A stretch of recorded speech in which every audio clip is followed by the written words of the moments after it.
Well, hello, Stan.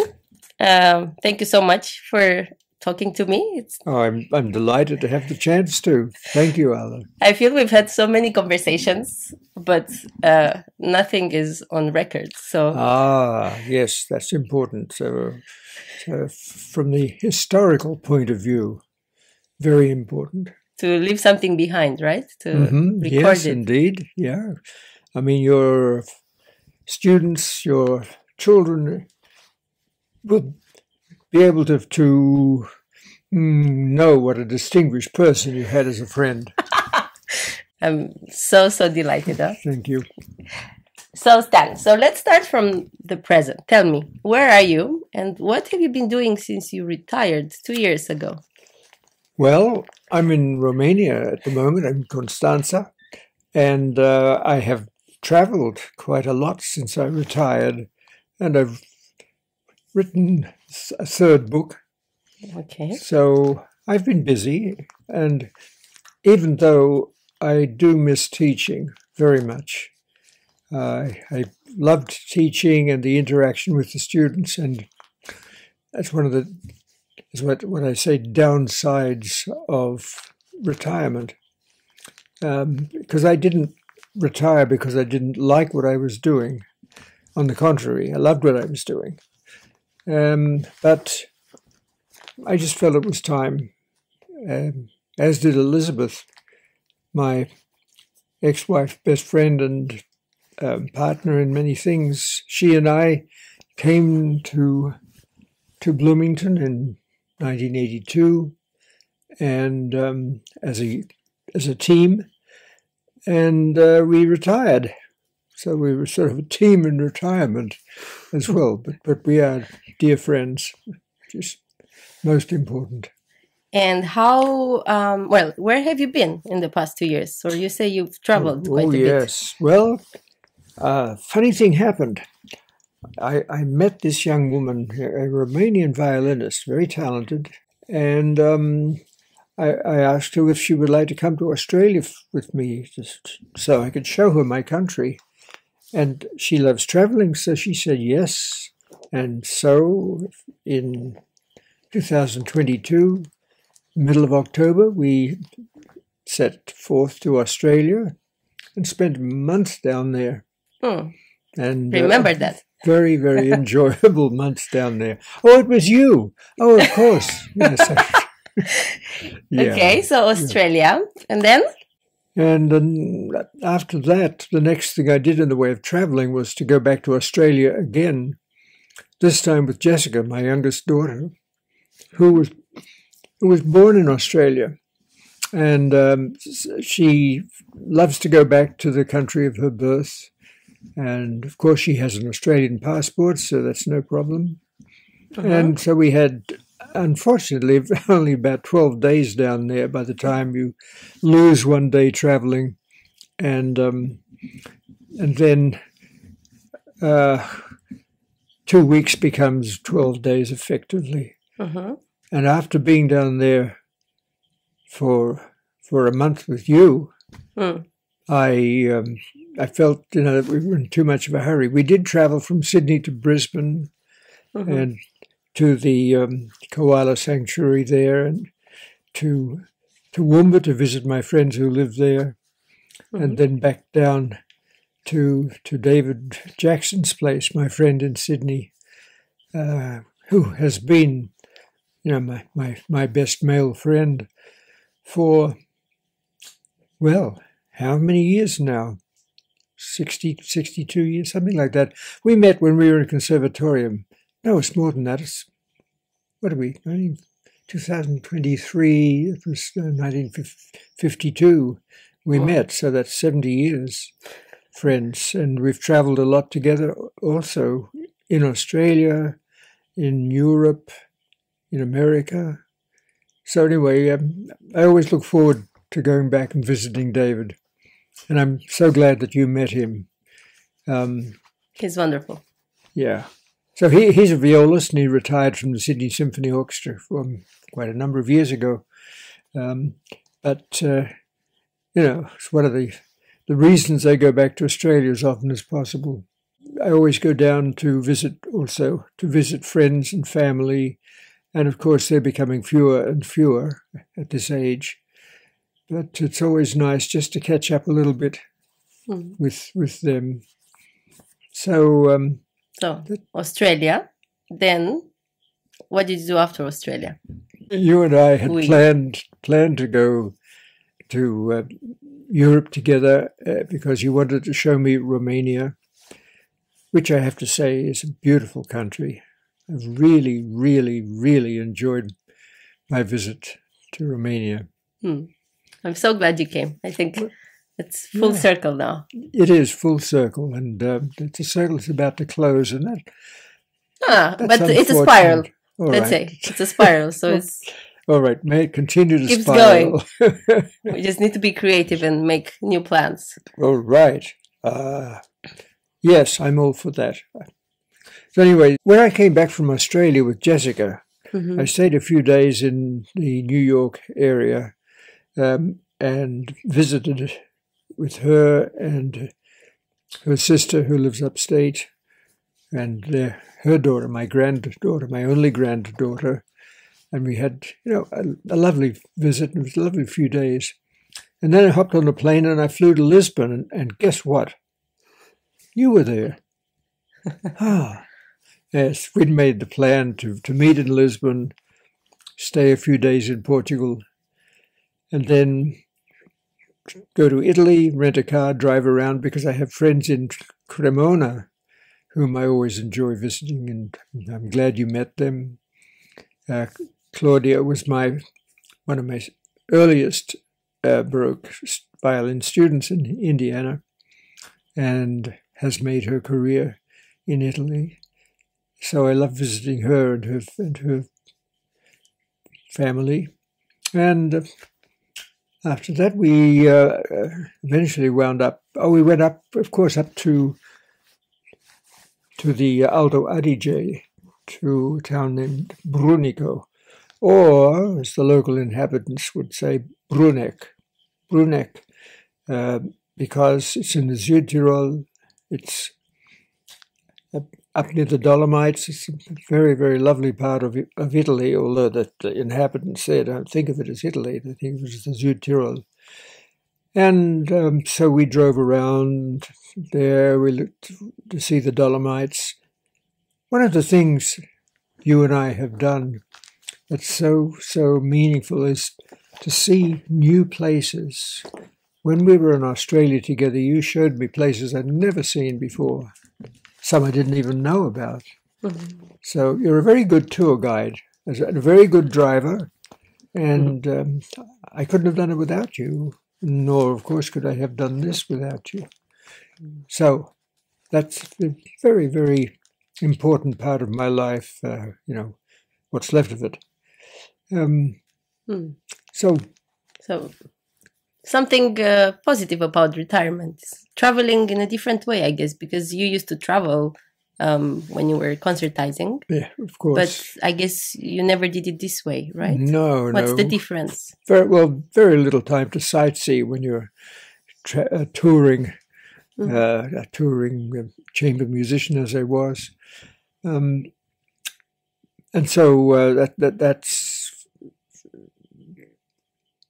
that's a real, what should I say, improvement in my life, that I don't have to do it for professional reasons. Although I do point out, of course, that being a professional musician has this one benefit, of that you travel at somebody else's expense. For that reason, I recommend it to my students. It's a positive of the profession, right? Yeah, one positive aspect of it. Well, another positive aspect is that you make wonderful friends and colleagues, and you get to work with people whom you really admire. And I've done a lot of that. I've been very lucky. So throughout your life, you have developed these different facets. You were a violinist, a modern violinist to start with, whatever that means. Yeah. That means it's a chidrist. Yes. Then the historically historic performance expert or Baroque violinist. Then as a pedagogue, as a teacher, and as a writer. You said you wrote your third book. Did you ever think you would do all these things? Did you ever want to do all these things? How did it all happen, and how did you think of all these things? How did they come about? You know, there's a sort of a parallel in our lives that you wind up doing things you never thought you'd do before, like the traveling that you've done since we first met and first traveled together. And for me, I've often pointed out, I never really had any ambition except to get out of things I didn't like. And everything that's happened to me in my professional life and my personal life now has been serendipitous. It's just happened. As the violist of the Juilliard Quartet once pointed out to me, the breaks come. You just have to be ready for them. And I guess I was ready because I've fallen into a lot of professional appointments and situations that I had never thought that I couldn't possibly have thought that I would wind up doing, and or places I'd wind up being, or for heaven's sake, teaching at one of the best schools of music in the world. And that is amazing when I consider where I started with a little freckle-faced, red-headed 7-year-old in a country town in Australia. Heavens, how could I have imagined? But it's all happened, and it's wonderful. I've had a very, very enjoyable, what should I say, interesting, wonderful life. And I've seen so many things. I've been in so many places. I've met so many interesting people. Let me think. Maybe I'll tell the story about when a group that I played in New York, the New York Chamber Soloists, were on tour in Europe, and we played a concert in Monaco, in the casino, of all places, in Monaco. And we had a very nice concert hall. But after the concert, we had a reception upstairs in the casino, given by none other than the Prince and Princess of Monaco, Princess Grace. Princess Grace, Grace Kelly, the actress. I had fallen in love with when I saw the movie Rear Window. I mean, oh my gosh, that's such a beautiful woman. And anyhow, there I was in the room with her, talking to her. That's one of the benefits of being a professional touring musician. You meet the most wonderful people. So, anyhow, that's a great memory. So it all just happened, you say, but you were ready for to open the door when the door appeared. Yeah. I guess I was a good enough violinist for certain things to happen in my professional life. One of the most surprising, of course, was in 1962. I came to New York as a freelancer. And in New York, you get to know, become known by contractors, people who hire people to play. And so the one of the people that I met and was hired by was the contractor, the personnel manager for New York City Opera. And I was called down to play in the opera pit in that season, 62, 63. I found myself sight reading most extraordinary pieces like The Love for Three Oranges of Prokofiev. But anyhow, the following season, beginning of the season, he called me up and he said, "We've got a position down here in the core group, and if you'd like to try out for it." And I thought, well, yeah, it's good to have some sort of, what should I say, guaranteed income. And I went down to audition, and standing in the room before going in to play for the conductor, Julius Rudel. I'm about to go in, and the contractor says, by the way, this is for concertmaster. I said, concertmaster? I couldn't believe it. I mean, I was so nervous, so scared by that. I didn't play very well, but they liked what they heard. They told me to come back in a couple of days with a few operas that they gave me. Mm-hmm. And 2 days later, I really knew those operas because it was a matter of honor that I do as well as possible. Well, the long and short of it is that they hired me suddenly in the second year of my professional life in the United States. I'm concertmaster of New York City Opera. Mm. I guess I was good enough, and for them, as far as they were concerned, to hire me. And but it was a very difficult job because I'd only played a handful, maybe 3 or 4 operas in my life before that time. And here I was leading the orchestra, making decisions about bowings, etc., learning the opera repertoire, while all these people sitting around me had played all of those pieces for years. And so it was a little humbling, I have to say. But the people in the orchestra were very supportive. I think they understood and imagined what it would be like for them if they found themselves in that situation. Anyway, so that was one of the amazing things that happened in my life. But one of the things I love about you is that you are so modest. And you kind of, when you talk about yourself in your life, you just barely touch on the effort that you put on. You just say, oh yeah, 2 days later, I knew the operas very well. So you are ready to work very hard for when it was needed. And always, I guess you had a discipline, the discipline needed and the consistency to keep going and just focus in the right moments when the opportunities came. Would you say that's true? I guess it must have been. I mean, to rise to whatever challenge presented itself. Although I have to say, as I said before, to find myself suddenly out of nowhere teaching at one of the foremost music schools in the world with the most amazing faculty, the most amazing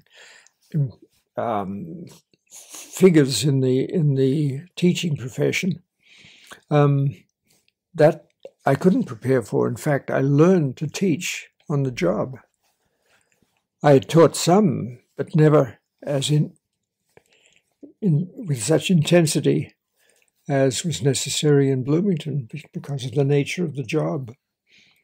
So I learned to teach in Bloomington. Well, I was there for 39 years, so I guess I learned something about teaching in that time. And of course, I had some really, really excellent students. You're one of them. And even though we really only, what should I say, our experience as teacher and student was only for a couple of years in the pandemic. Of all times. Of all times. Online, not even in the same room. So now that you touch on the pandemic, how was that time for you? How personally and also professionally, you were teaching for 37 years, let's say, beforehand. By that time, yeah. And suddenly, in the middle of the semester, suddenly things changed. Mm-hmm. And you had to adapt. And then also you didn't know for how long this was going to be. And then you retired at the end of the pandemic, basically. Or we were still in the pandemic, but it was not as strict. How was that for you? Well, of course, there's just no substitute for being in the same room as your student. Quite apart from anything else, you can only, sing to demonstrate. I mean, I should point out that by that time I couldn't play anymore because of arthritis.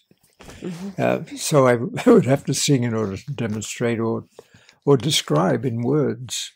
But one of the important things I believe in teaching violin, certainly, is that you be able to touch your student, to change a position, a physical position, or something of the sort, anything of that kind. And of course I couldn't do that, so I guess one develops a repertoire of or vocabulary of something Yes. in order to be able to do that. Of course, beside my private teaching, for many years I had this course in Bach performance practice, and doing that online was interesting to find out a way to make it a group experience with one person playing, just as it would be in the studio. When I did it in person, I would have one person playing, and then I'd talk about ways in which he or she might make a little change, either in technique or in expression, to make it sound more in the style that I consider to be appropriate for Bach. Now, Marco, I must point out at this point that whereas I've written now 2 books about Bach and I've taught this course for many years and so on, I wasn't there. So what I believe could be wide of the mark. I don't know. All I know is that I do believe it, and I have found that many students have profited by it, even those, and this course was for modern violinists, I figured, and cellists, and bass players, and bassoonists, trombone, trumpet, flute, and marimba. And it was a very interesting experience and a wonderful challenge, to find ways in which to help all of these people who played other instruments that I did not. Anyway, I've had a lot of positive feedback about that people have said what I've shared with them, either in that course or in the private studio, has changed the way they play, or the way they perceive music. And that's one of the most, what should I say, one of the most valuable parts of the experience of teaching is having that feedback, positive feedback of this kind, saying that you've changed the way I play. In some with some people, I've changed the course of their lives because they came to my door curious about the Baroque violin, to Baroque violin lessons as a modern major, and then went out into the world as Baroque specialists, a number of whom are very successful, one teaching at Juilliard, 2 concertizing all over the world, and so on. So that's the, what did I say? Can't find the word quite. That's the benefit, that's the, what should I say, satisfying aspect of teaching, that you're told and you've witnessed the fact that you have changed people's lives in some positive way. I mean, I didn't set out to do that. I just set out to share with the students what experience I had had in this area. And after all, I have been doing it for over 50 years, or I had been when I had to stop playing. Over 50 years, I discovered the Baroque violin, was introduced to it when I was, it's the 1970s, so I would have been 35 at the time. Quite late for nowadays musicians, let's say. Now it is, yes. But after all, it did change the course of my life, being introduced to that. At first I thought, what? Why would anybody want to do that? And I listened to a recording. I said, "Oh, that doesn't sound like a violin at all. It sounds like a viol of some sort." So I was not persuaded by any means. And then I had an old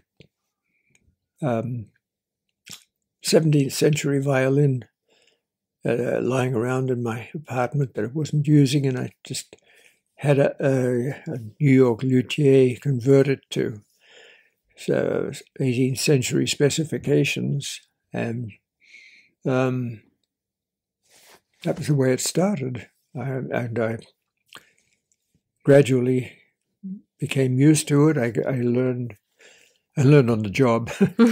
I never had a real teacher. I had some experience playing chamber music with Jaap Schroeder, from which I'm sure I learned quite a bit, but never a real studio teacher. So what I know about it is that's what I've learned. I've just sort of grown with it, and what I believe.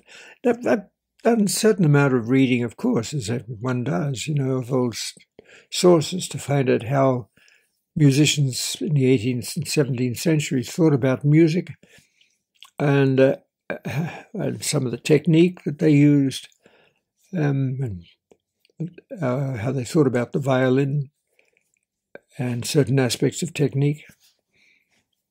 So that's part of it, part of the growth process. But most of it, of course, is just doing it, just having chamber music partners or playing in an orchestra occasionally. So anyway, that's how I became what I am. Everything seems to have happened very organically for you, at least the way you describe it. Things just came. You were ready, as we said, and also you said before that you always chose between something you liked to do and something you didn't like to do, and you somehow always found things that you loved, and then you could, because teaching, like you said, is sharing what you know and what you love. So because of that, the depth of that love for the Baroque violin and for this music, for early music, let's say, or historic performance, you had something to share, something that is valuable because you believed in it. It resonated with you, and you were also always ready to just go with the flow. You discovered something, and maybe you didn't get stuck in the old thing for too long, and you just kind of went with it. Well, that's of course, one of the most wonderful things about teaching, that you learn. You have to. Teaching is problem solving. You see somebody doing something in a way that could be improved, for them technically or for the music, the style, and you figure out how to change that in some way. So in so doing, you learn a lot, and even you change your ideas. You think, oh yeah, hey, wait a bit, yeah, why not? And that happened many times. All the time, I would say. In 1 minute, maybe 10 times for you. Well, you keep searching. That's what it's all about. Yeah, and your life it seems to me that it's the definition of that. Even though with some things in your life, you seem to really like them every day, same way. Like breakfast, yes. You need your yogurt and your granola or cereal. Oh, yes. Okay, cereal is an option, but granola, yeah. We've been varying it a little bit. A little bit, yes. But still, the concept is there. So there's that in you, but there is this flexibility, amazing flexibility, I would say, to when it comes to very big things in life. It's not just what you eat, or it's your path in life, doing what feels meaningful to you, and doing a service to the world. You have left things behind and just changed completely the way you went, especially when it was something new. You were a pioneer in the United States. There were very few people doing that. Two others I can think of. Exactly. And even so, you still went for it. There's a dose of courage, I would say. I never thought of it that way. It was just something that, of course, at first I wasn't suddenly a Baroque violinist and no longer a modern. In fact, for many years I continued as a modern violinist. In fact, until 1982, when I came to Bloomington, then I couldn't concertize as much and had to focus on teaching, and I wasn't about to start teaching romantic violin repertoire because I didn't feel qualified for that, even though I've loved the repertoire and played a lot of it. Anyway, I, as I was saying, had two careers going until that time, and then I had to choose. In fact, the choice was made even before coming to Bloomington. I had the good fortune to be hired as to replace the first violinist of the Philadelphia String Quartet, Peter Reynolds. That was in 1975, 2 years after I'd come from New York to the Northwest, to Vancouver, British Columbia. Well, there are stories within stories, but I'll just go on with that one for the moment. 6 years with the quartet. And at the same time, I had a career in Baroque and had a special reason for, or reasons for having to decide and choosing one above the other. And so I made the choice to resign from the quartet and focus my professional life on the Baroque at that point. And it was shortly after that Bloomington happened. But I've got to go back and tell the other part of this story. When one day in New York, I was in a pretty bad mood. My first marriage was breaking up. We had two children who were 3 and 5 years old, who could not run around by themselves in New York, had to be taken everywhere. And anyhow, I was sort of coming home across Central Park, and I stopped dead in my tracks. And I said, why am I living in New York? And I thought for a minute or two, and then it came to me. In order to earn enough money to live in New York. And I said, well, that's no reason to be here. I said, I can live anywhere in the world. I'm a violinist. In those days, it was much truer than it is now. And so I thought, yeah, I don't have to live in New York. Went home, and on the coffee table was a travel magazine, and I was just sort of thumbing through that, and I came across Vancouver. And I thought, hey, that sounds really nice. So I immediately went down to the Canadian consulate to ask some questions about Vancouver. And I liked what I heard and came back thinking, wow, I'd really love to live there. And then again on the coffee table was the current issue of the International Musician, which has a page of want ads, this orchestra, that orchestra, so on. And lo and behold, the Vancouver Symphony was looking for a concertmaster. So I immediately got on the phone, made an appointment halfway between New York and Vancouver, in Cleveland Airport, in a motel room. I auditioned for the conductor and assistant conductor at the orchestra.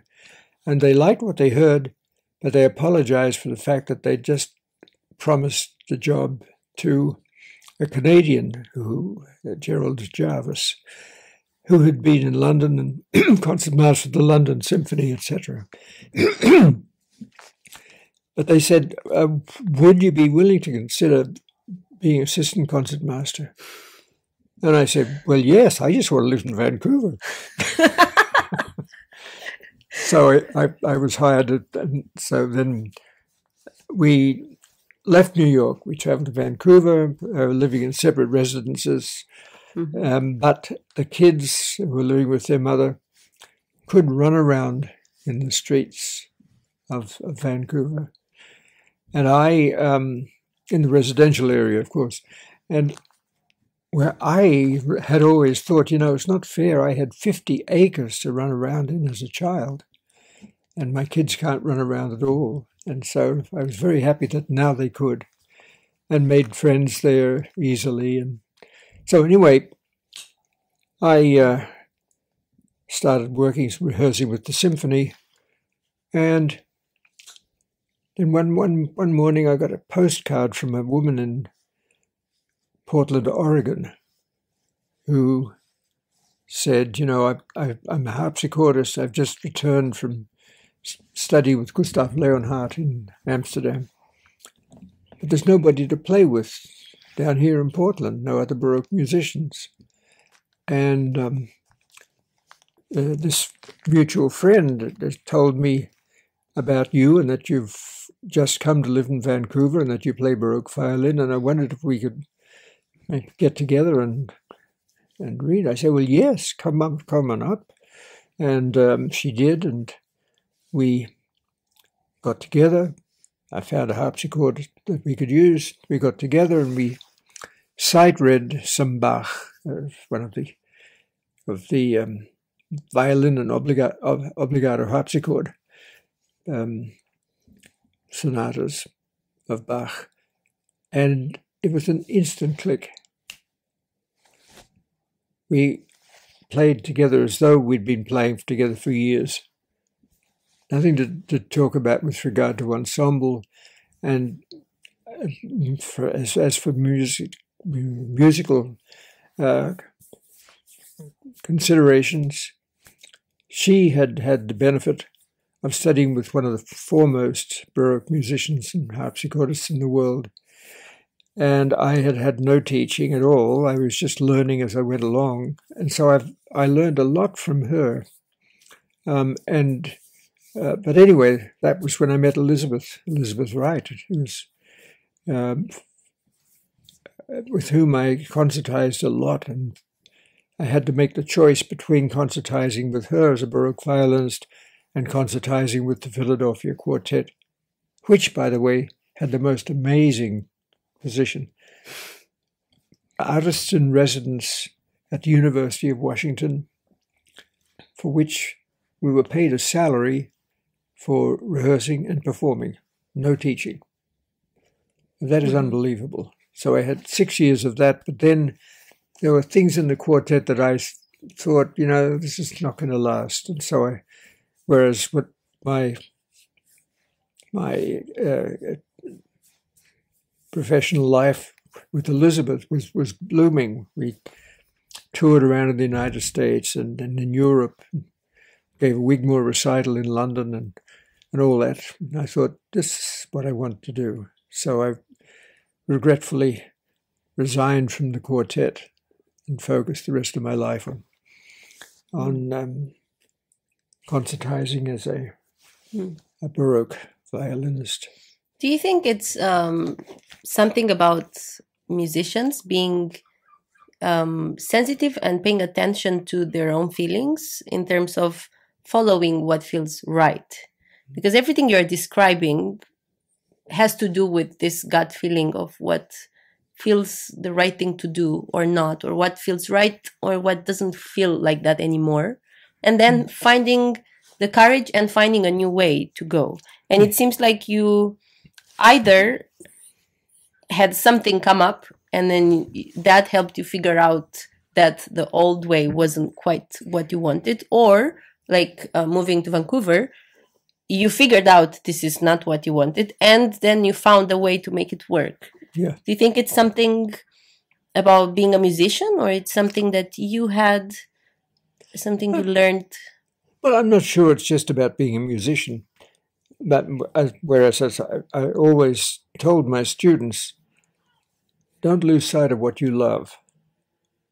that whatever you're doing to make a living, to pay the rent, don't lose sight of what it is you really love and deep down would prefer to be doing, and it's likely to happen. So I think that's the philosophy, and I think I really believe in that.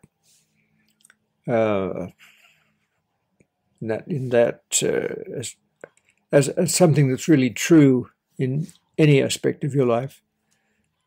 As long as you know what it is you love and what you would like to do or to have, it's more likely to happen.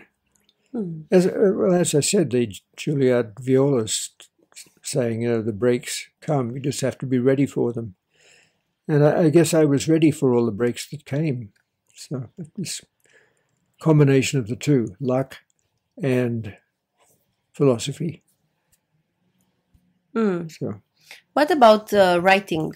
How did you start writing? It seems like something a little bit foreign from the playing world.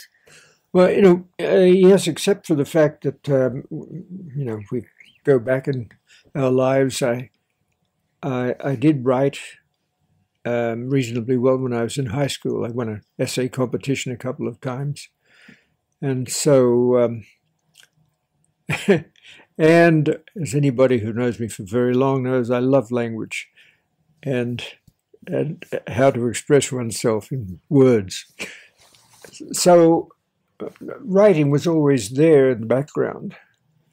When I wrote my first book about playing the Baroque violin, any sort of introduction for modern violinists, it was simply just writing down what I was teaching and had been teaching for at that time. Gosh, about at least 25 years anyway. And the second book, a few years later, was about what I was teaching in the way of the music of Bach. And so it was really just writing down, it's transcribing, what it was that I was saying daily. But even so, in doing it, I learned things. I suppose I should refer to the fact that I finally got around to recording these pieces, the unaccompanied, so-called unaccompanied sonatas and partitas of Bach. It's always amused me that young people, like fresh out of the womb, as it were, will record these pieces. As soon as they've got the fingers to do it, they record these pieces and that's it. How old were you when you finally recorded them? I was 70, maybe. I recorded them in 2007, I believe. Is that right? I think that's right. So I was 72 when I recorded them.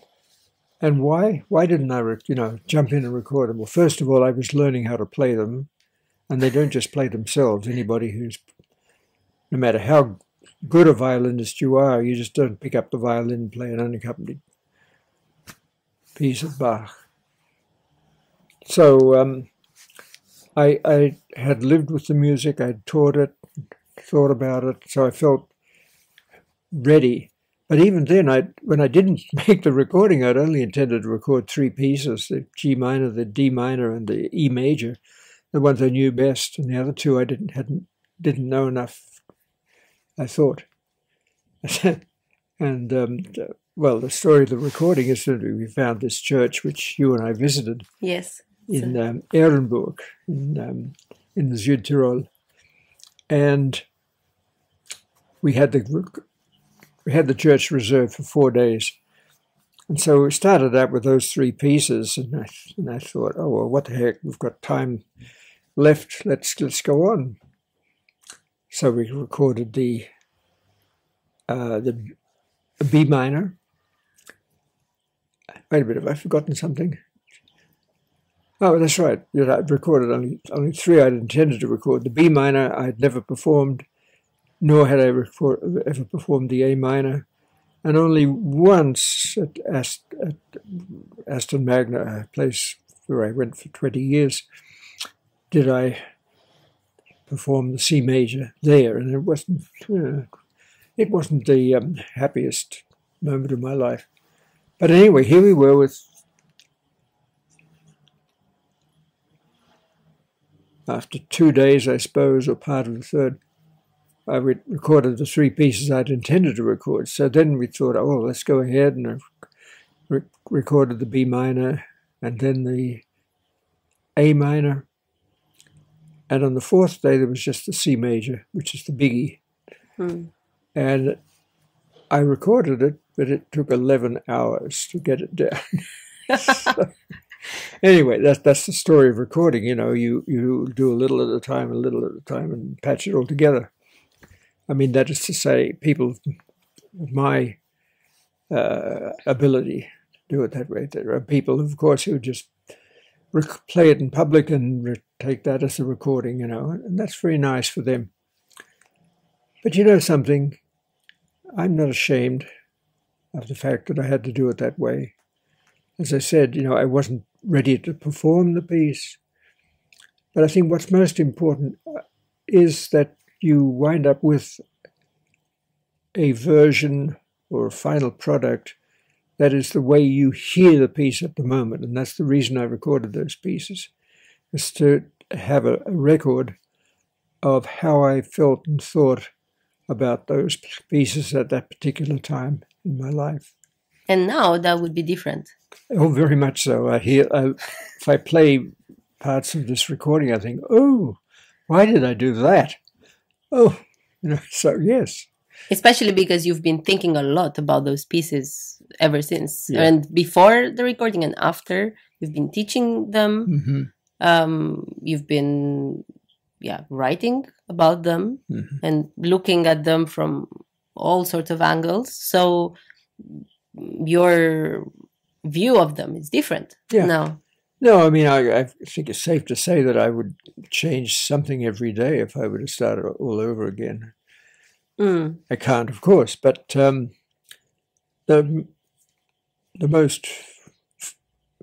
first book on Bach that I wrote talked about the unaccompanied, and I put unaccompanied in inverted commas because they're not unaccompanied. Those pieces, the accompaniment is written in by Bach, and you just have to understand that. So that book and the one that I've just finished and is in process of publication now are about how to sort of read the music, not just the notes, but how to read expression, how to read the polyphony, and how to make the piece sound what it is. The pieces, all of them, sound what they are, which is a polyphonic, 4 voices, played on one instrument with 4 strings. There's the challenge: how to make the polyphony stand out, to make it obvious, so that you could follow the lines, the various lines in the music. Anyway, I mean, quite apart from the enjoyment of it musically, there's the wonderful exercise for the mind, for the brain. Doing this, you know, it's just trying to perceive, oh yeah, there it goes there, and so on. So that's why even now I will find places that I disagree with what I thought at that time. I think there's a parallel, tell me if I'm wrong, between your fascination with languages and words.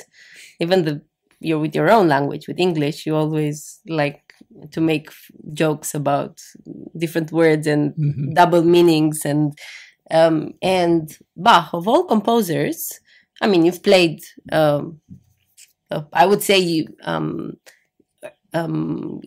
historical performers, they cover a repertoire, the range of repertoire that a lot of modern people who only play modern violinists don't cover. They only start from quite late, Yes. and they never know what was before. Yeah. But you had, I mean, such a range, and you played professionally both, so everything. Mm-hmm. And of all composers, you chose to focus your attention on Bach, whose music, like you said, it's like a puzzle. So it's again, I think your mind seems to go there. I think it's related. That's why you are learning Romanian. Well, sort of. No, you are. I can say you're close to being fluent. Oh, in Yes. short bursts. Yeah. So do you think there's a parallel there? There's some sort of logic, and you seem to enjoy that. I've never thought about it that way, but I'm sure you must be right. Yeah. Well, as I say, teaching violin is problem solving, learning a language is problem solving, and understanding complex music, like the so-called unaccompanied pieces, which aren't, figuring out how they work. Yes, it's all part of the same process, I'm sure. How was learning Romanian at 87? Well, I know a lot of words. I can pretty much read Romanian. I may have to find out what this word means or not. But it's not one thing to have the vocabulary. It's one thing to understand the meaning of words. It's another thing. The grammar is a totally another story entirely. So, and because that's the sort of personality of a language, isn't it? The grammar, the colloquialisms, etc. And that's what you wrote in your latest book, right? About the grammar of learning to read Bach. To read Bach, exactly. You're seeing it as a language. It is a language, right? Oh, he developed his own absolutely universe. And speaking of problem solving, that's exactly what he was doing when he wrote those pieces. How do I write pieces for one instrument with 4 strings in 4 parts? And what a wonderful thing. I mean, he must have loved doing it. I'm sure he loved working things out, the fugues, etc. There's always reference to working out a fugue. And so, I'm sure he himself enjoyed figuring out the polyphony and how to make it playable. And as I often point out to my students, I say, the worst thing about the unaccompanied pieces, Bach, is that they're playable. You just have to figure out how. There's no excuse. And it's not just playing the notes. No. Any violinist who can play any Paganini, etc., can certainly play the notes. The question is how and whether expression is understood and how to bring out this voice and keep the other voices in the background and all that sort of thing. There's a lot of technical challenge involved in learning that goes beyond just mere notes, right and left-hand techniques. Take that for granted. I mean, I didn't quite say when I was talking about my teaching experience that I would say most, in a percentage of, what should I say? As a percentage, most of the students that I taught in Bloomington played far, far better than I ever dreamed of playing from the technical point of view. I mean, it always sort of shocked me when I heard somebody, whom I was just teaching Baroque violin, heard them play a modern violin recital or something, and I had never any beginnings of any idea of being able to play the violin that way. Well, partly because, I never had a real teacher in my beginning stages. The first 8 years I played the violin, I did not have a violin teacher. Just a nun in a convent whose job it was to teach, teach any instrument, even though she was only a pianist. So I didn't have the grounding that people such as yourself had at the crucial moments, Otherwise, I might have played the violin much better, and I might have wound up in an orchestra somewhere and sitting in the back of the second violins now. But I think we're talking about different type of technique and different musicianship, because, like you say, for Bach, you need superior technique, let's say. Superior or different technique. Just different, yeah. And I guess there's also a lot of thought involved, a lot of curiosity. Well, that's it. You have to patience. Yeah, certainly. You have to understand what it is you're trying to say, and realize, oh yes, this is this and this is that, in a way that you don't when you're learning your Brahms concerto or something. So. And definitely, like you said, they are not pieces that you can just learn today and play tomorrow. There are a lot of stories of virtuosos who just learned something last minute and they played it, and it's definitely not. It's a lifelong process and beyond. I've even heard, and I'm sure it's true, of fine concertizing violinists, professional concertizers, of sight reading something when they're recording it. So, these things are possible, are even normal. Whether they're desirable, of course, is another matter. But certainly with the Bach, you've got to think about it. You really have to think about Bach. And I do hear recordings, and I think they were thinking the wrong way. They were thinking about Bach as something for the violin, instead of the violin being something for Bach. What's a violin? It's a piece of wood and a stick with some horsehair on it. They're things. They're tools that you use in order to, ideally, for self-expression and for the sharing, the transmission of music in for me, a style that the composer would have recognized. That's for me the reason to be a violinist. Some people never get that far in their thinking. They just learn how to play the violin, they learn the repertoire, they perform it, and they, live happily ever after. At least I suspect so. Or maybe, I don't know definitely, but it seems to me that that's the case. So, what is your relationship with Bach, J.S.Bach, and how did it start? I know that initially you disliked it. You say it in your lessons. Oh my God, I hated it. Yes. What was the first? Let's start there. What was the first Bach you played? What piece was it? G minor Adagio. Just the Adagio by itself, like a lot of young people do. Yeah, exactly. It's the go-to. I also, one of the first pieces I taught when I finally had a real violin teacher was the E major concerto, which is not easy. That, it's one of those things you have to do when you're learning. You're paying your dues as a violinist.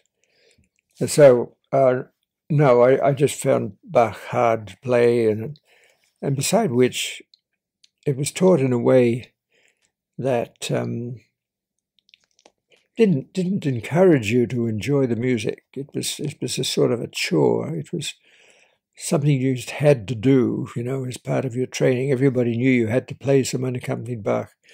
And this is one of the interesting things, and I'll never quite understand the purpose of it.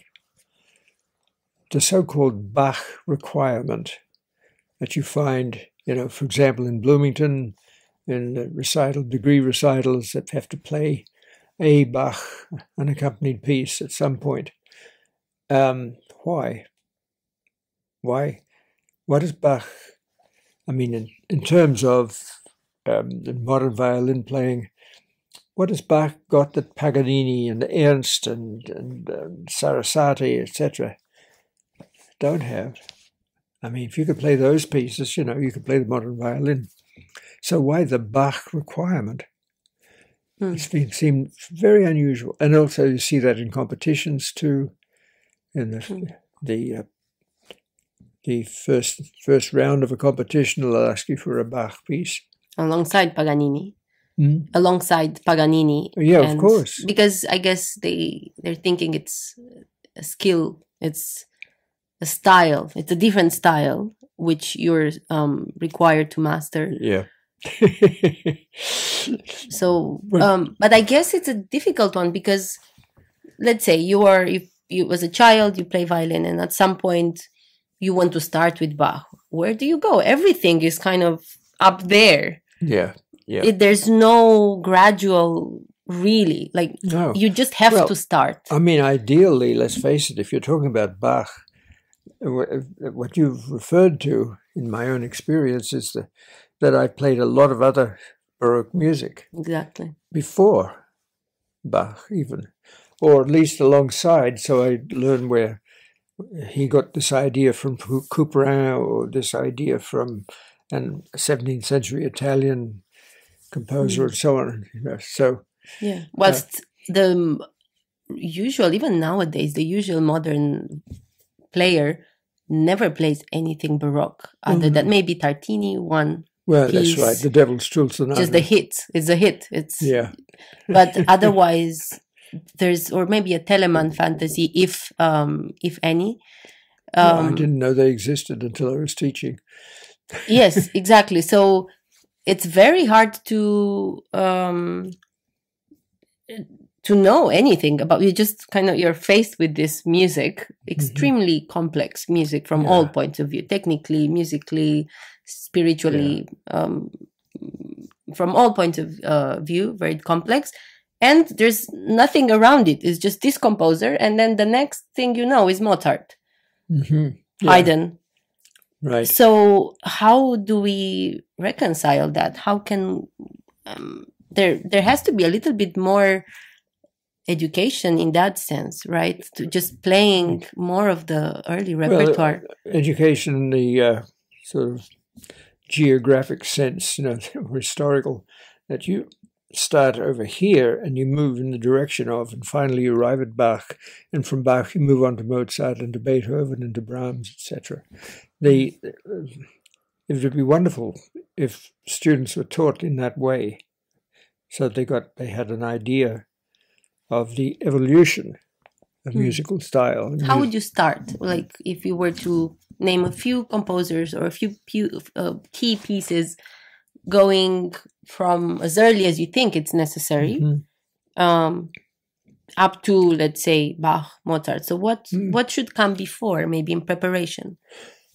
Well, I mean, my modus operandi in teaching was to start modern violinists, starting on Baroque violin with the early Italian repertoire, so Castello, Fontana, etc. And then move from there into the mid-century where Schmelzer lived, and then from there to Bieber and Walter. And of course, at this time, you're moving into more technically demanding music already. The pieces of Walter especially are just showpieces. And of Bieber, wonderful music, but also technically challenging in a special way. So, and then beyond that, you get into Corelli and Gemignani, and then from there gradually into the, let's see, who could I suggest beyond that? We're moving very much in the direction of Bach already with all that. So maybe that's where Bach comes along, and you get into that. But you've seen how music has grown, how it's evolved in style and in technical demands. etc. to reach that climax, Yes. because Bach was a peak Absolutely. and is the peak. Ever shall be. I mean, there are unaccompanied pieces like Bartok, etc. You know, but the challenges, the particular challenge, is musical as well as technical. In the Bach pieces, is you know, without match, without parallel. And then, anyway, beyond Bach, you know, then you get into the mid 18th century, and you start nibbling at early classical music. Of course, Haydn, but also C.P.E. Bach. Let me think, whom else should I include? Well, no, I can't think off the top of my head, but that of course leads to Beethoven, because Beethoven learned from Haydn and C.P. Bach and Mozart, and then beyond Beethoven, the difference there is a significant difference suddenly in the 19th century, because I've always attributed to the innovations of C.P. Bach, where suddenly he would write a dynamic in the music, which was unheard of before, not even Mozart, most of the way. A dynamic that nobody would expect, because it happened exactly the opposite way, where a particular chord would be suddenly pianissimo, or another chord would be suddenly forte. But in order to do that, he had to write in these dynamic suggestions. That was the beginning of what we used to now, the editions, where performers editions, yeah, where in the 19th century all dynamics had to be written in, because people were no longer, what should I say, they could no longer play the way they were used to playing. They'd been trained to play without any help on the paper, except the notes themselves and the harmonies. And so we find then with performance editions, where you have every dynamic, every fingering, every bowing put in, which of course made a violinist sort of dumb, you know, duh, because he doesn't have to think about anything anymore, just do what the paper says, you know. And that's not musicianship. So the new editions, the modern editions, they change the concept of musicianship. Yes. I mean, in a sense, a very real sense, what happened at the beginning of the 19th century, when they started putting all the expression marks in, the performing musician was no longer a creator. In other words, before that time, when all the musician had to create expression from were the notes themselves, at that point he was indeed a creative artist. And that's, of course, there were traditions that were appropriate at the time, and there always have been. But the actual expression, the understanding of the expression in music, was something that you learned to create by reading the notes themselves and the harmonies, etc.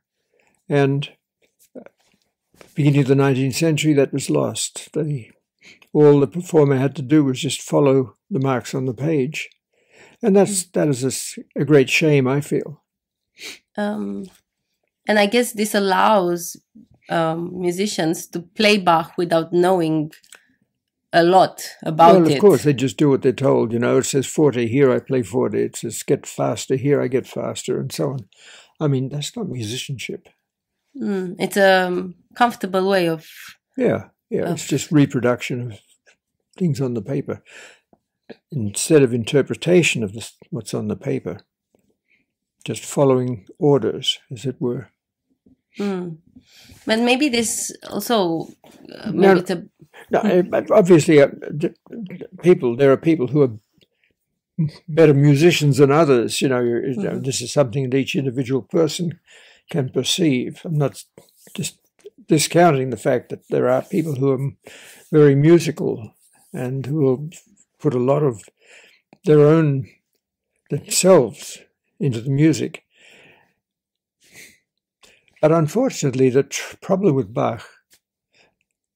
Oh, let me just do a little side thing here. As something I've often pointed out, that when I was on the faculty in Bloomington, I would have to go to listen to people's hearings, which meant what should I say, the audition, as it were, before you were permitted to do a recital, was that you played for a faculty panel your various pieces. So I would often hear somebody play a program with Mozart,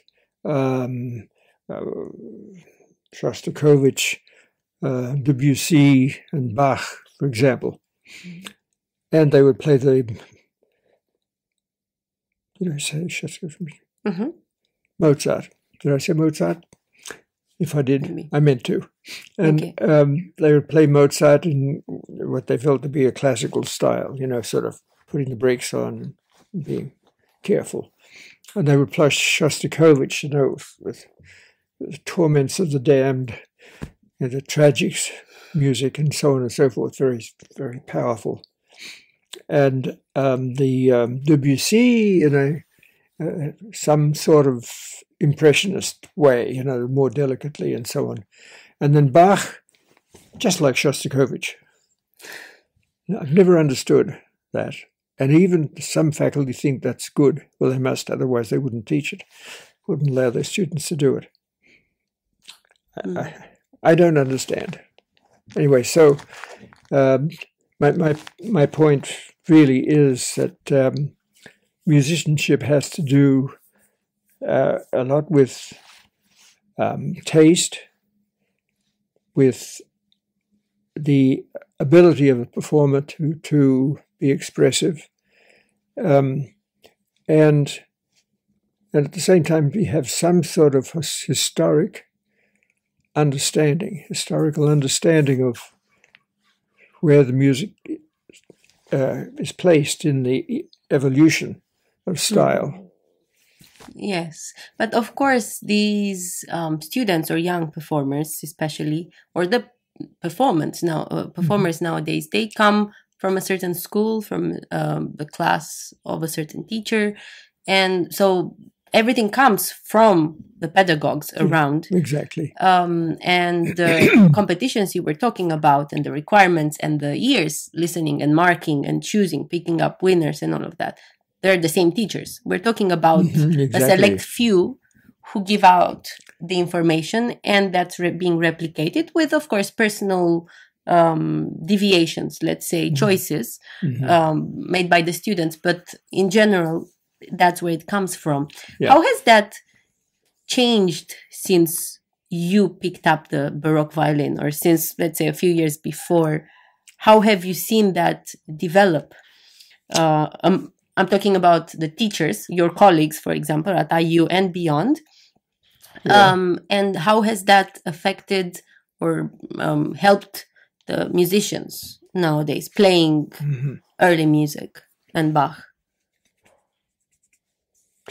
Well, obviously, first is the awareness that something different has happened, something unlike perhaps what they were taught. I have a colleague in Bloomington who is a Russian, trained in the style of the Moscow Conservatory. When he was young, and this we're talking decades back, who now really believes in what I do and requires his students to listen to my recording, to read my books, etc.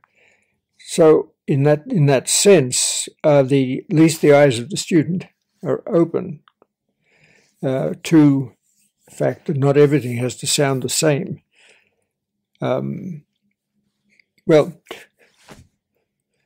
as I said before, thinking of the violin as the most important thing you ever held in your hands, it's not going to help expression, not going to help tasteful performance. Because, as I've often joked, think of the G string as the greatest invention since the wheel, and so on. And of course, here you go again, right? Playing with words. But I don't know. Students cannot be unaware now of the fact that there are options with regard to the way one plays Bach. And with luck, the ideal is that students will be curious. Okay, if Bach is not doesn't sound like Shostakovich, how does Mozart actually sound, and how does Debussy actually sound, and be curious to find out. And I know that there won't be everybody. Some people are only concerned with getting a job in an orchestra, so they're only going to play the same way. Others who want to be successful chamber musicians in a particular style of modern violin playing will go ahead and keep doing that the way they've always done, and they'll always find a job. They'll always find a group of people who think the same way. And then there are those who are become aware of the possibilities of perceiving the music differently, according to what they can hear in recent recordings of Baroque music, for example, or meeting, with somebody such as myself, who encourages them to hear the music in a different way. So this is all part of the evolution. I don't know whether I've answered your question even, but the idea of,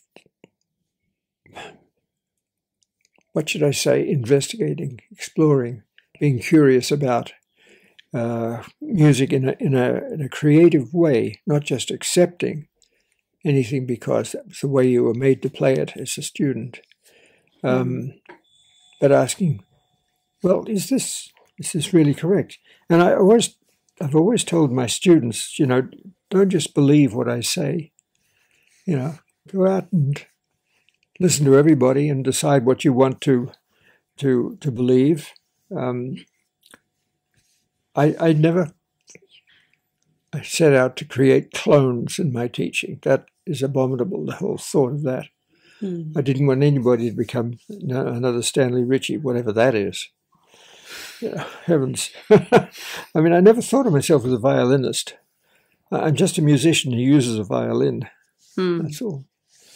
So anyway, I'd love them to become... Now, I want my students to go out and explore. I want them to be curious. I want them to look for the best way to perform any music. For me, the so-called early music movement finishes yesterday, Yeah. I myself have to say that I was very lucky that during my time at IU, my modern violin professor, Mauricio Fuchs, he encouraged me, he urged me to find you and play for you. And I think he did the same with all of us, everyone in his class. Quite a number of his students, because, of course, he's a few years younger than you. He was a similar generation, but his life went a different way than you, let's say. Well, he played the violin much better than I ever thought. And he remained, let's say, a modern violinist and a modern violin teacher. Yes.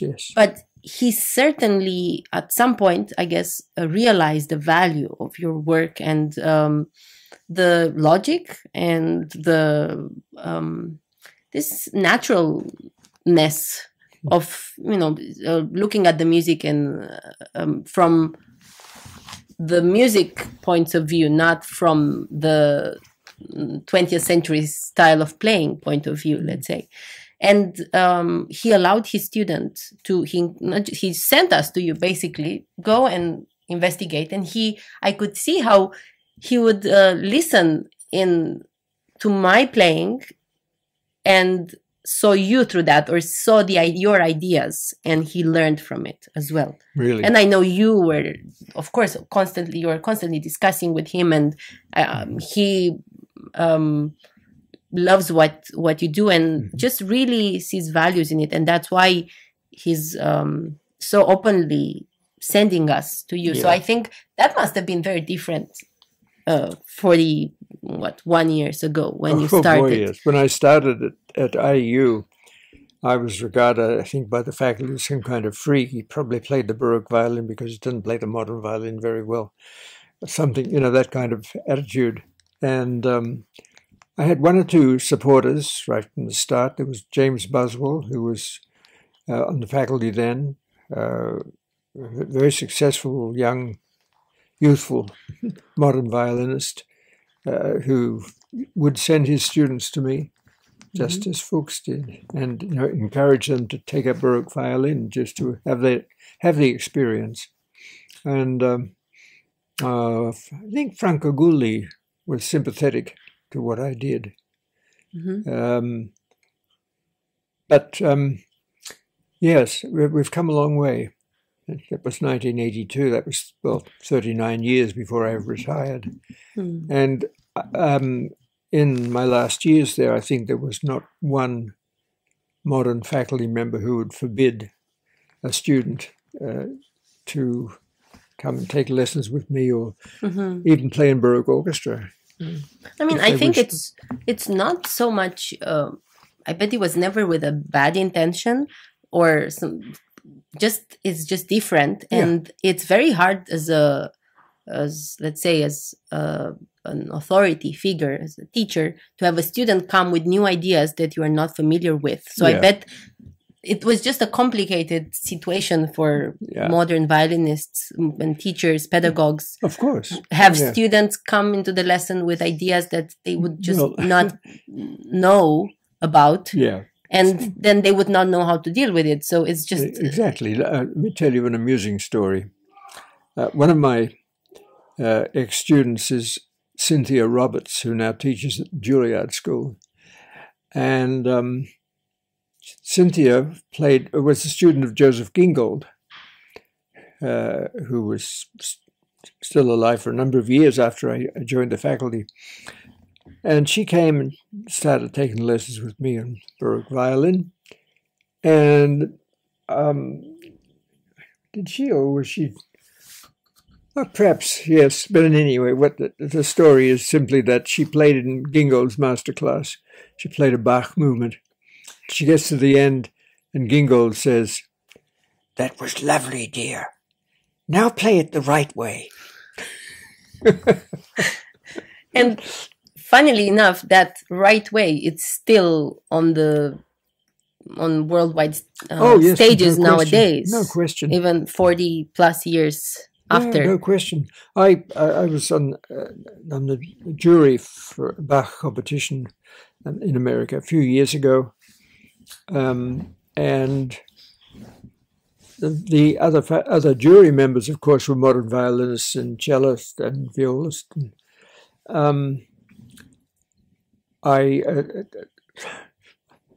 The person who won the competition that year, and certainly the one in the following year, were just modern violinists playing Bach in the way they're taught, but by people on the same jury. So I couldn't say anything at the time, and I think I'm going to, because it just seems ridiculous to call a competition a Bach competition when all it is about playing the violin. It seems a little, what should I say, if not hypocritical, at least misguided. Don't really understand what Bach is, if that's what they call their competition. So anyway, it still exists, the people who don't have the vaguest idea about certain things, evidently by the way their students play. Do you think starting for a student or a musician who's never played Bach, do you think starting with the accompanied pieces would be easier than the unaccompanied one, even though those are not in the repertoire? Not at all, no. Well, that's a very interesting question because trying to remember whether I had played any Bach before I met Elizabeth. But anyway, now, accompanied, you mean? Because you had played... Well, of course I had played unaccompanied Bach, but and not in terms of getting into it seriously. But certainly the first piece we played, we sight read the C minor, first movement of the, well, maybe all of it, I don't know, of the C minor sonata for obbligato harpsichord and violin. And that, as you say, that repertoire was unknown. I wasn't even aware of it at that time, or until that time. So do you think it would be easier? Because I guess a little bit, I don't know if I'm right in saying this, but technically maybe it is a little bit more accessible. Those sonatas are a little bit more accessible than the unaccompanied ones. So maybe they would be an easier, more pleasant start. Yeah. Well, you don't have to deal with polyphony. Exactly. So... and maybe the chamber music component would make it somehow more comfortable, let's say, because I do remember playing many times, actually playing Bach and feeling so in charge, let's say. There's so much going on, but it's all produced by me. So I'm the one doing it all. So I guess it's just there were moments where I would see myself doing it and feel overwhelmed by the amount of things, but also the loneliness of the experience. So I'm just thinking maybe the chamber music element could help just ease in a little bit the musician into Bach's world. What do you think? I would agree. There, you don't have to deal with the complexities of polyphonic technique, so you can be focusing on this one line that you have to play. By the way, in terms of what you said about playing the unaccompanied pieces, don't forget that you're only one of four at any time. Yes. So, yes. No, I think that's good. There are a couple of other pieces too that people should be aware of and made aware of. That are the so-called continuo sonatas. There's two works of his that are for violin and harpsichord playing continuo, which is improvised accompaniment on a figured bass. They are also pieces that would be accessible, more accessible, certainly. Besides being very fine music and virtuoso and everything, but very few people know about them until they take Baroque violin lessons. Very interesting. So going back to your own relationship with Bach, how has it developed, and what happened also when you stopped playing, when you could feel it's coming to an end, and then you were just listening to it and just showing parts, exemplifying parts of it, just small chunks. How is that? You were telling me that things changed recently, like when you were still playing, you shared that it became a different experience instead of... Yeah, I mean, certainly, often it could be something that you had seen before, but you discarded, and I suppose I'm talking about, came back to and thought, maybe that would be nice. And as I've often pointed out, when there's a repeat in Bach, and you aren't sure which one you like, you do both. So, but the other thing I'll never forget was when I was living in New York still, so that I think I was, maybe I wasn't, but anyway, back in the 70s sometime, I would stay with a person who was a sometime student of mine, in her apartment in New York. And she had studied with a Russian trained violinist, Bronstein, who pointed out to her, and she shared with me something I'd never thought of before, that one should be thinking horizontally when playing this music, not vertically. And that never occurred to me before. And that was perhaps the beginnings of understanding that I was playing polyphonic music, not that these chord things were, only, as I've often put it, vocal coincidences. Places where voices come together briefly, and so on and so forth. So anyway, that was certainly a big one step along the road to understanding the music the way I do now. And you said something, try to quote you, that you left, that the music was playing you, you were not playing the music anymore. Oh, yes. That's a lovely experience. How? Well, when I could still play a bit, I would start, say, the G minor adagio, something not too challenging technically. And instead of coming to the piece knowing how the piece goes, I would come to the piece as though I'd never seen it in my life. And I'd put the bow on the string, roll the first chord, and then let Bach take me by the hand and lead me through the piece, showing me this and this and this. It's a lovely experience. I recommend it for anybody who's game to try it and is able to let go, so they're not trying to play it the same way they have before, or knowing what Bach is about, but rather just being open, like a blank slate, waiting for Bach to write on you. Of course, that is possible after you have some muscle memory of the piece, and yes, there is some background to that. Well, precisely. You must know the piece before you can do that, because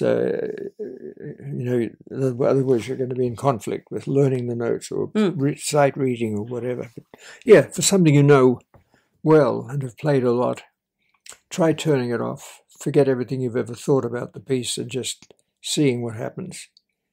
If you just play it without any ego involved, but just as letting Bach take you by the hand, leading you through it.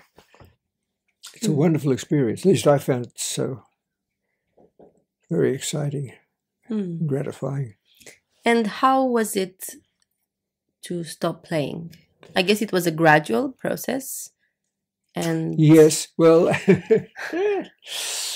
what happened was, I was certainly slowing down. The hands were stiffening up, but on the summer of 2016, I believe it was. In fact, I was in Australia at the time.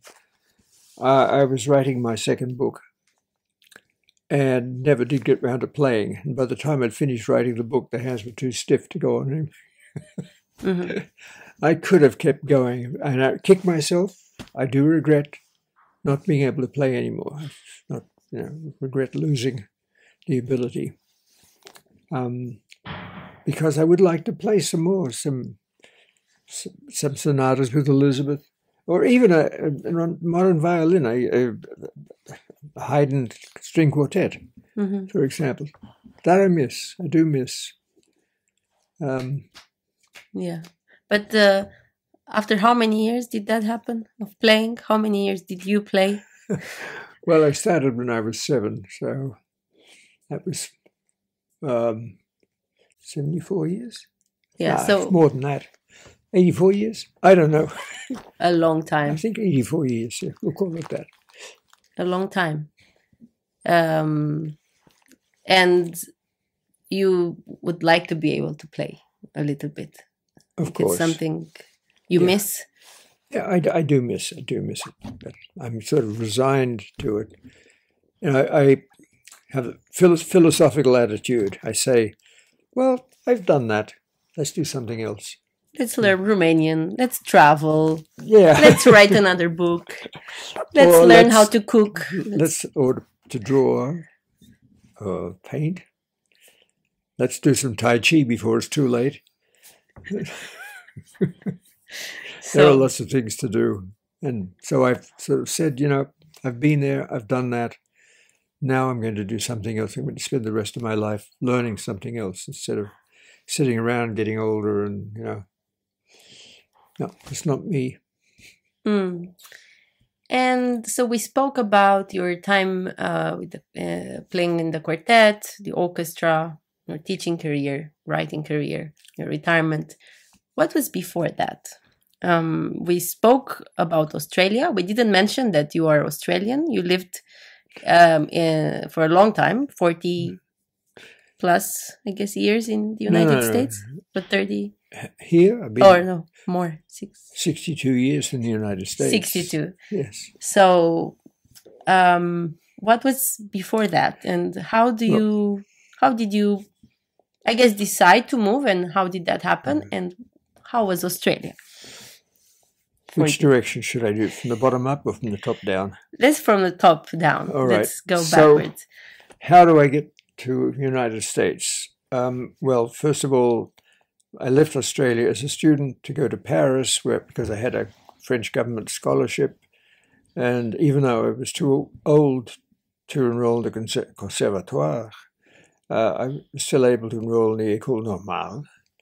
But I left Australia with the intention of doing that for a year, then coming back. And in Paris at the time, I met a lot of Americans, one of whom was the niece of Joseph Fuchs. And Carol said to me once, hey, she liked my playing. And she knew that I was unhappy with what was happening in Paris, I mean, from a pedagogical point of view. So she said, I can get you a scholarship to study with Uncle Joe. And I said, come on. And she did. So suddenly I find myself traveling not back to Australia, but across the Atlantic to America. And so that's how that started in 1959. Mm-hmm. So I had been a year in Paris and found myself on the way to America, to Yale University. And but before that, I had, in 1952, enrolled in the Sydney Conservatorium. Mm-hmm. And that was at the age of 17. Mm-hmm. In fact, I was still 16 after graduating from high school. I studied there for 5 years, finally with a real violin teacher, and I wound up after 5 years doing a fairly respectable job on the Tchaikovsky Concerto for my diploma exam. Also that year, that was 56, I get a call one night from the personnel manager of the Sydney Symphony Orchestra. It was very effeminate. He said, Stanley, we've got a problem. One of our violinists has had a nervous breakdown, and we need to replace him. And I want you to come in tomorrow morning and play for Mr. Llewellyn. 9 o'clock the next morning, there I am, sight reading the Mendelssohn Italian Symphony for Ernest Llewellyn, the concertmaster of the orchestra, who subsequently became my teacher after I graduated from conservatorium. Anyway, so suddenly I find myself in the Sydney Symphony Orchestra at the age of 19. I mean, never having had a real violin teacher until 2 years before. So anyhow, I guess I had some sort of talent. Yeah, a little bit somewhere here and there. How was the trip from Australia to Paris? I love, for me, it's just feels surreal, let's say. Mm-hmm. How long did it take? 5 weeks. 5 weeks. And it was your first time outside Australia? Yes, indeed. And how was that? Well, a wonderful educational experience. I mean, I saw things that I'd never even dreamed of before, like the poverty in the streets of Jakarta with legless, handicapped people propelling themselves around on sort of skateboards at the time. But visiting all of these different countries like Sri Lanka, India, Yemen, which you can't get into anymore, and then Egypt, and then finally Italy, Sicily, and then Italy, and then taking a train across through Switzerland to France and Paris. That was 5 weeks of wonderful, wonderful experience, wonderful. Oh, I remember I was going to tell you a story. Yesterday, you were mentioning that the motion of the boat making you feel a little seasick. Well, and of course, every time we crossed a bowway from another ship, there's this that happened, Yeah. Well, in the Arabian Sea, that is the northern Indian Ocean up near Arabia, the ship was in heavy seas, and there was a ship's concert, and I played something in the concert, and as I was playing, the front of the boat, the bow would go up, and then crong, and then up, and crong, like that, and I was seasick. Then I learned something. There is something that you can get at the bar if you're seasick, if you're in an ocean liner. That's called Fernet Branca. Fernet Branca is something you wouldn't want to drink unless you really had to, but it's a cordial that quiets the stomach. So if ever you're seasick, get yourself some Fernet Branca. I'll remember your words. And Australia, how was it for you? And who was Stanley Ritchie let's start as a teenager and then as a child? What was the first one? As a teenager. Teenager. Up to, let's say, the moment you went to Sydney. Or... Okay. Yeah, well, I had a very good education, primary and secondary education. The teachers were wonderful, and we studied very interesting and important courses. Never geography, but that's all right. I knew the world backwards because my aunt would give me the maps out of the National Geographic to put on my walls. But history from the French Revolution on, and the unification of Italy. And then in English we did Shakespeare, we did poetry, all of these things. Wonderful education. And but on the social side of it, it was not, as it is for a lot of people, not the most fun adolescence. I was very shy, especially where the opposite sex was concerned. So I was regarded as being slow, which is a terrible thing to tell a teenager, but, it was true. And but anyway, I had some very, very dear friends, two in particular, who are no longer with us.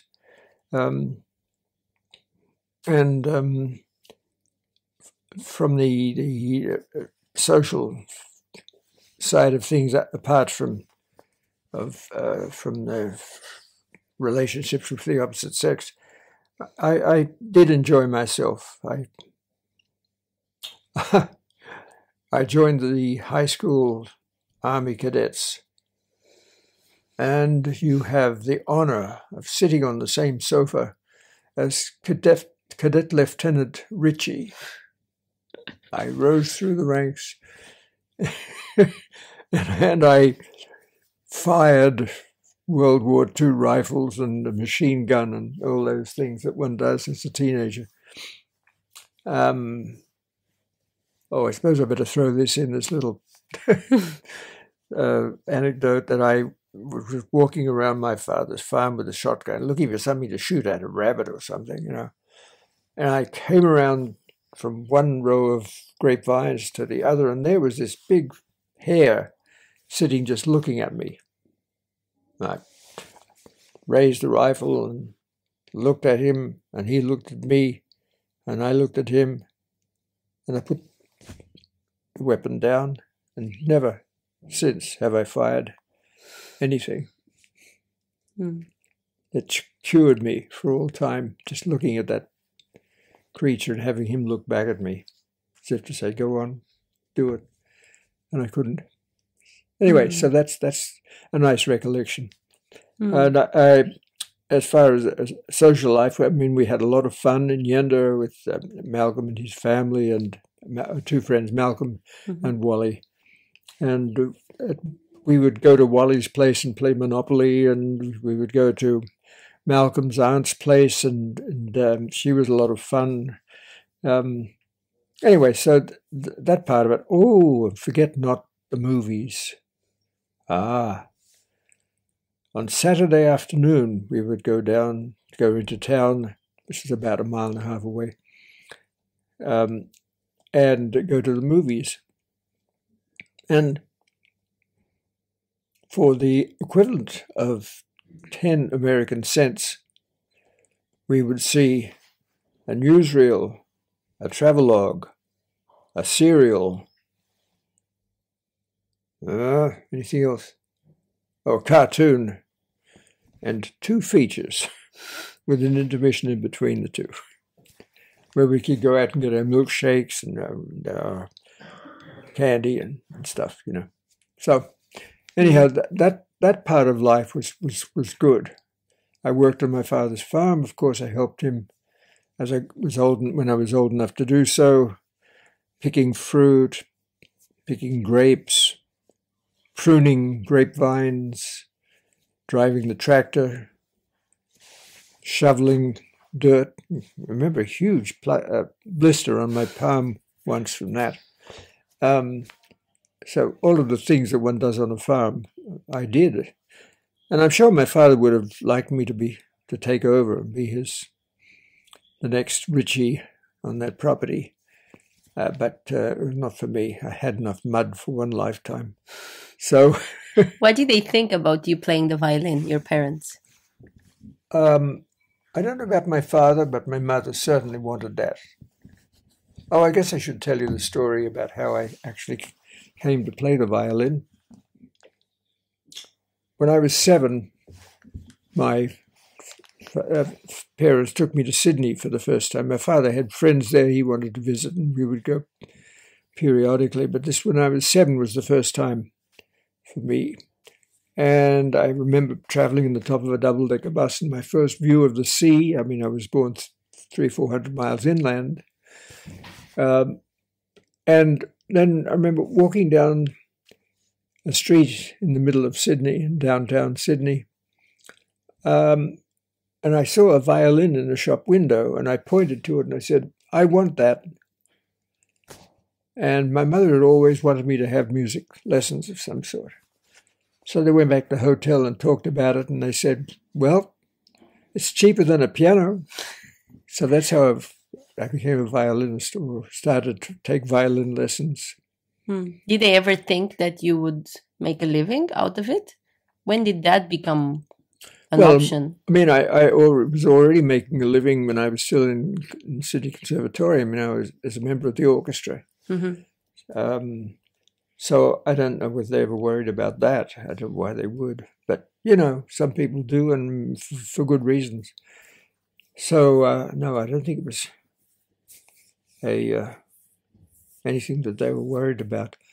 A couple of things happened before I left Australia. After finishing at the conservatorium, I had been concertmaster of the conservatorium orchestra, and the conductor was the assistant concertmaster of the orchestra, and that's probably how, of the Sydney Symphony, and that's probably how it came to pass that I was hired to play in the Sydney Orchestra.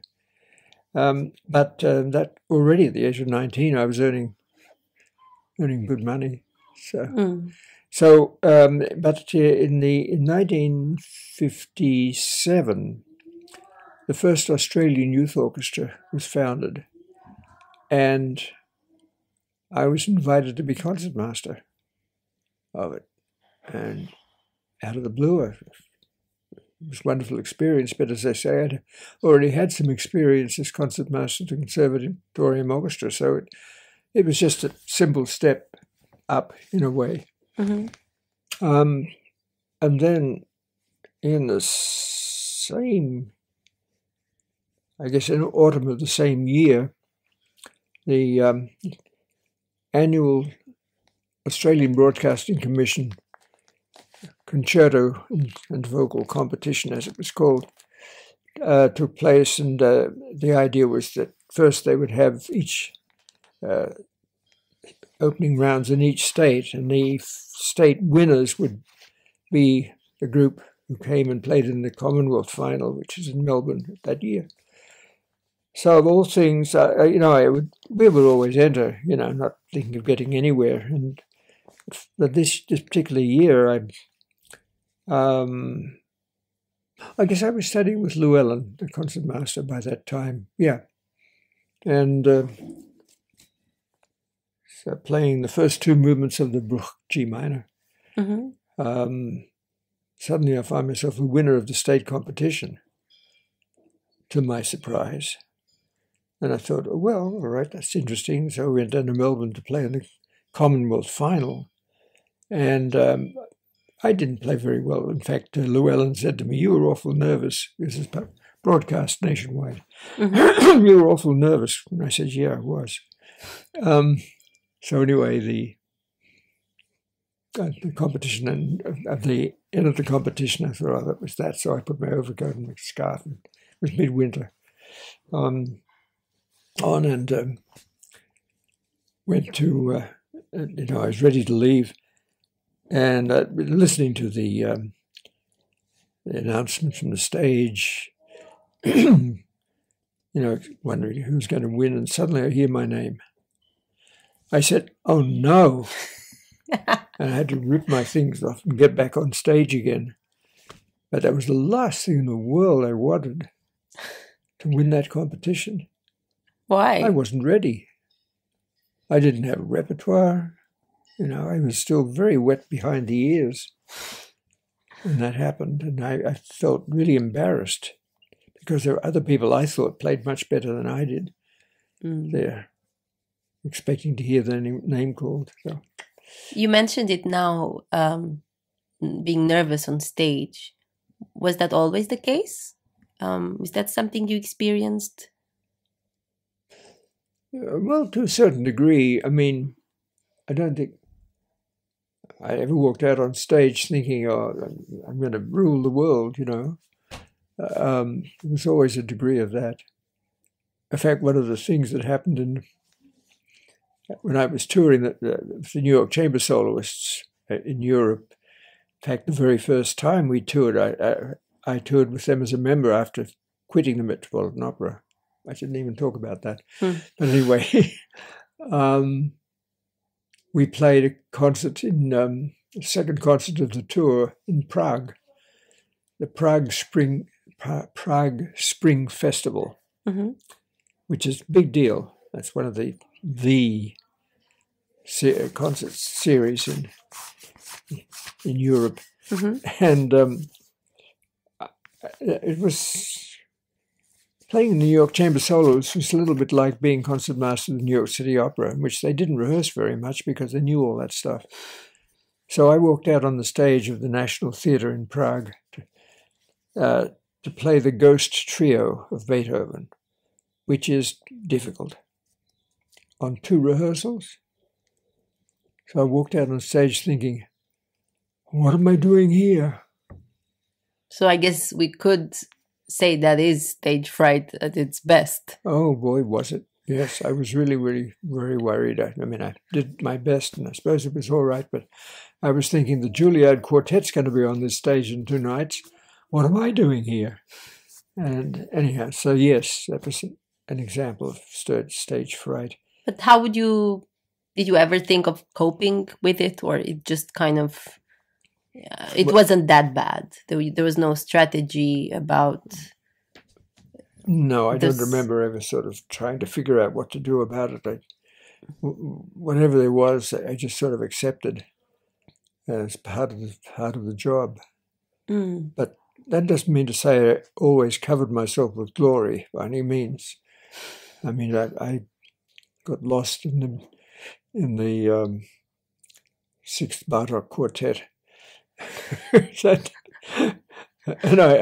we were playing again in Europe on tour, playing the Dumki trio with two of my colleagues, and there was one place where I wasn't sure I was playing in the right place, and after the performance, my colleagues were virtually rolling on the floor, laughing, saying, "Hey, I played a little tiny."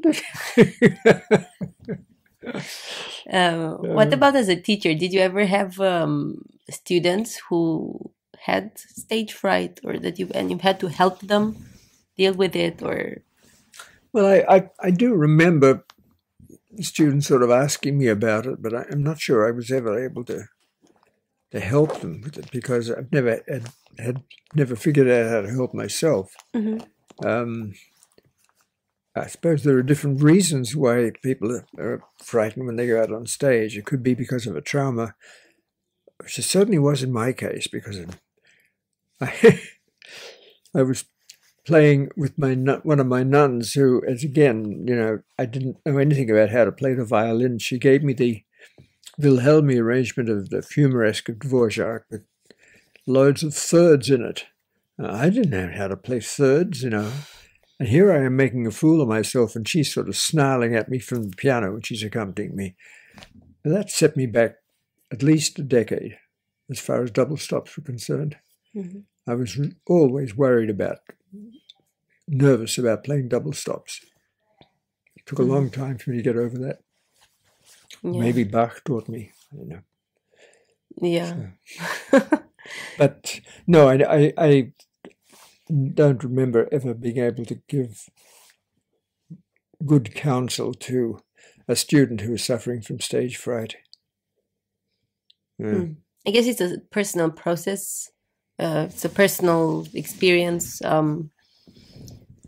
But I think the key is, even though maybe you don't recognize it as such, as usually you do in your life, you don't give credit to a lot of amazing things that you say and do. You said that you just accepted it, and you kind of saw it as part of the job, and you just didn't give credit to it that much. So I think that's what everyone is saying. That is the key. Yeah. All the specialists are saying one must do. Just acknowledge it's there, and you just carry on. I think some of it, of course, is how well you know the music that you're playing. If you know it, the way I learned the Tchaikovsky concerto, I knew the Tchaikovsky concerto well enough that I could still have played it a year later without ever opening the music. And I felt I enjoyed it. It was fun. Well, the same thing with the Kreutzer, the Kreutzer Sonata. I performed that the year after I left Yale, and I had a job as an graduate assistant to Robert Koff at the Brandeis University, and I had not very much to do in the way of teaching or anything, and I had a studio to practice in. And then at the end of that time, I gave a recital, and I played the Kreutzer on it, and it was a lollipop. I enjoyed every moment of it. So it really depends entirely, I think, on how well you know the music and how well you know yourself, whether you can, you're comfortable with the instrument, you're comfortable with your degree of technique and feel confident about that. So, all of those things. I remember you telling me at some point about your time at Yale, I think, when you had your own studio. And Brandeis. Okay, sorry, I'm confused. And you spent a year kind of figuring out your technique. Yes, that's right. And that, would you say that we are our best teachers? Oh, no doubt about it. No one can give us the answers that we can actually find ourselves.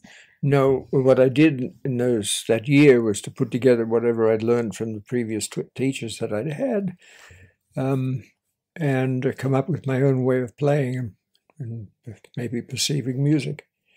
So yeah, that was a very, very healthy year in my evolution as a violinist. So. And you gave yourself answers, or you searched for answers, technically, I guess, physically, that, or maybe you just had the time to just figure things out slowly at your own pace, instead of just always being, always receiving information from others at their pace. Yeah, or having to prepare for a lesson or something like that, and sort of worrying about that. Yeah, no, it was a wonderful experience, and I recommend it to anybody who can do it, especially somebody who has had, 3 or 4 teachers already, and you got a little bit from each of them, and you put it together and make your own. A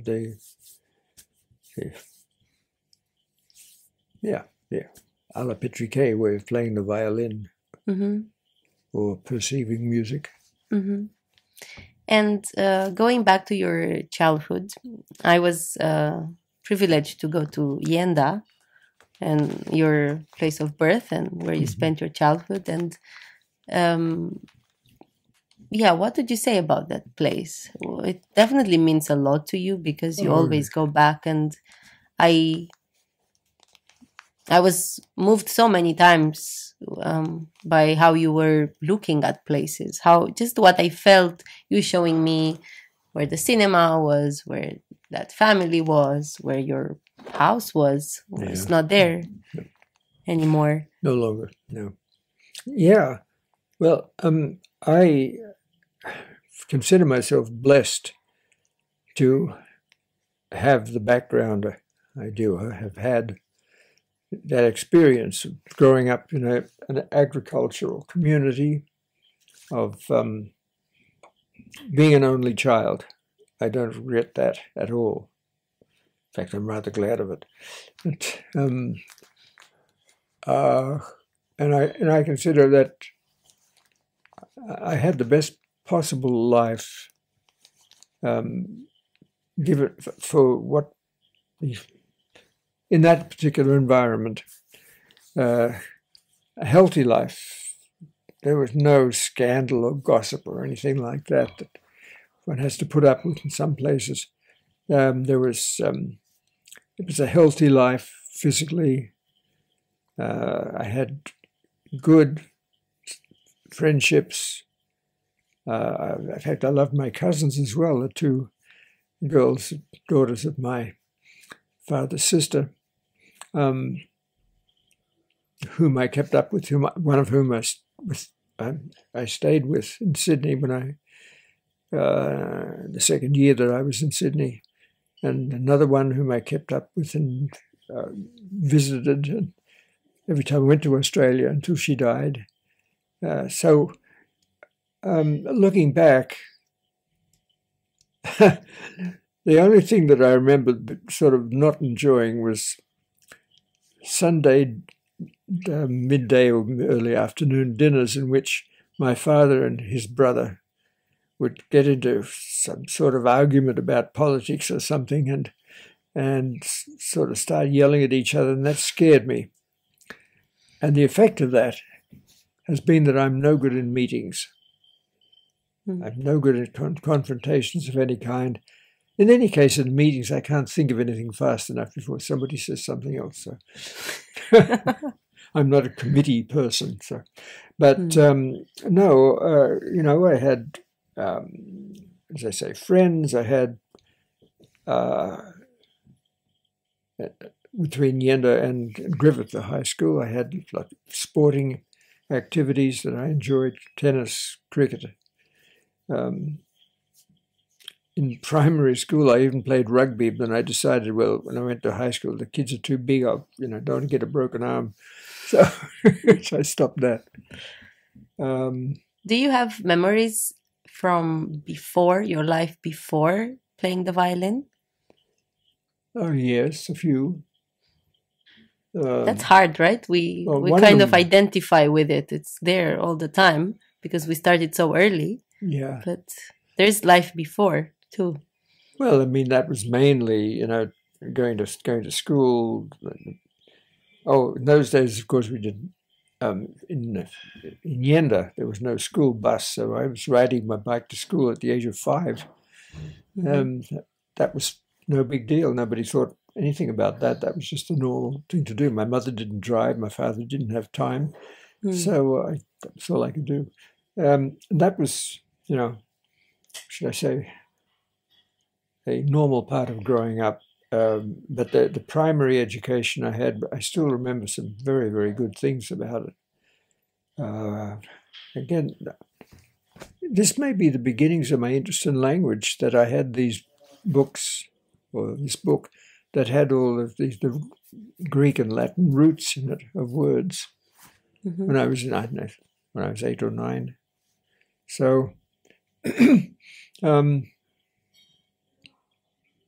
yeah, as I say, I really enjoyed my education. Oh, that's right. I forgot my first grade, first class, as we called it, teacher, Miss Gorman. She had something she called Little Willie, which was a length of willow that she used to beat us around the legs with if we did anything wrong. Did you do anything wrong at some point? Are you kidding? You ask me? Of course. I was a healthy child. I wasn't goody-goody. Oh. It really was an experience I will never forget, you taking me to Yenda. Oh, so I'm I glad. really, really thank you for that. And also going to Bruneck and going to the church where you recorded the Bachs. Somehow, to me, I mean, I can say we've talked for hours and hours. We spent so much time together driving as well. Driving is a time where you can converse, and I think we've just spoken about so many things. I feel those two places, even more than Bloomington. I was in Bloomington, I visited your house, but I feel that church and Yenda are the places that really just somehow your life feels like the energy is going back and forth from there. That's my subjective experience, but somehow I just felt I entered your bubble, and the bubble was somehow between that church and Yenda, and that place where you were born, where the house was no more. That's a nice way of putting it. I'm so glad we've managed to just sit down and just, there's so much more, but I think there's some ideas we got down on record. Yeah, sure. So thank you so much, Stan. Well, thank you for interviewing me. In Romania, of all places. In Romania, of all places, but not in Romanian.